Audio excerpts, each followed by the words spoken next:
Tola had been searching for a job for months. Every single day felt the same. Wake up, check emails, apply again, wait, nothing.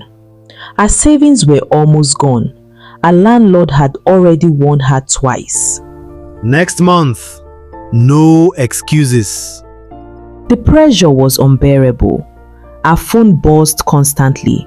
Messages from family, friends asking, "Any updates?" She was tired of saying no. One evening, just as she was about to sleep, an email came in. "Congratulations, Tola. You've been selected." Her heart skipped. She sat up immediately. A job. Not just any job. A high-paying role. In a company she had never even applied to. But in that moment, she didn't care.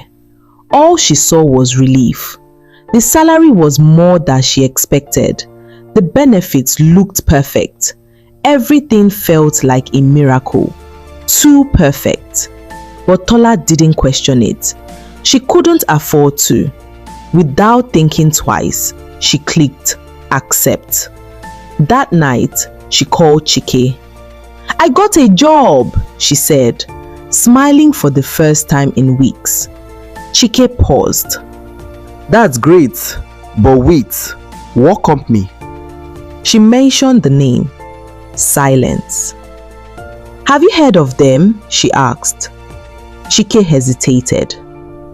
"Just be careful," he said. Tola laughed it off.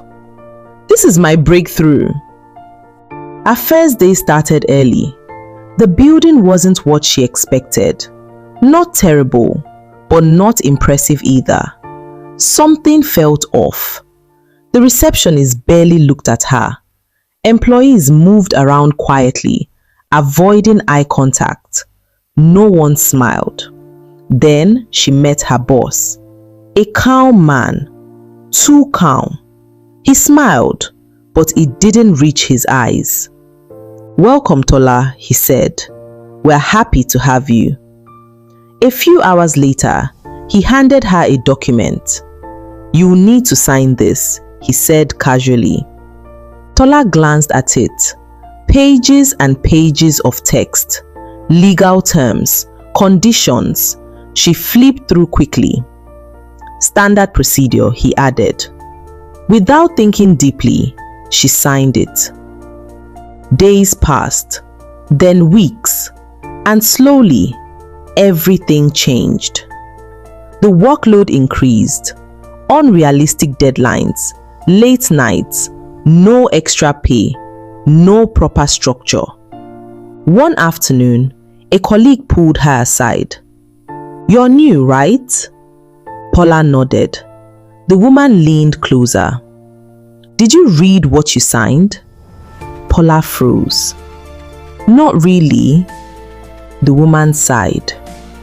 "That contract traps you." That night, Tola went home and read it properly, line by line. Her hands started shaking. A 3-year bond. No resignation allowed. If she tried to leave, she would pay a massive penalty. Her chest tightened. No, this can't be real. The next day, she walked into her boss's office. "I want to resign," she said. He smiled. "You can't." That was the moment it hit her. She was trapped. Weeks turned into months. Tola was exhausted, drained. She stopped smiling, stopped calling people. She felt stuck. One night, she sat alone in the dark, phone in her hand. She called Chike. "I made a mistake," she whispered. Silence. Then Chike spoke. "Then fix it." "How?"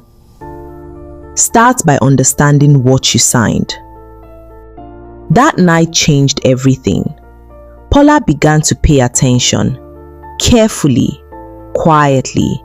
She observed everything, listened to conversations, saved emails, recorded instructions.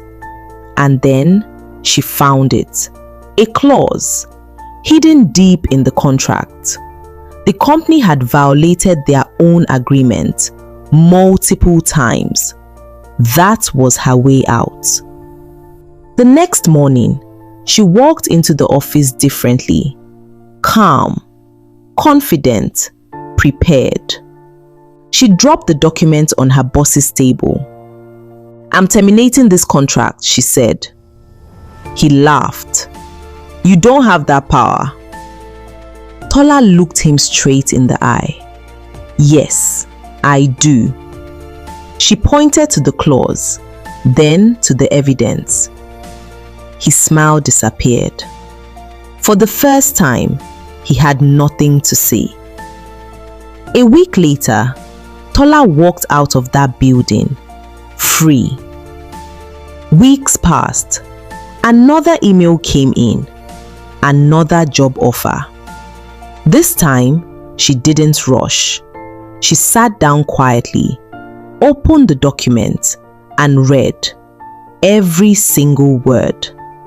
Sometimes, the biggest opportunities hide the biggest traps. And sometimes, one mistake is all it takes to change your life.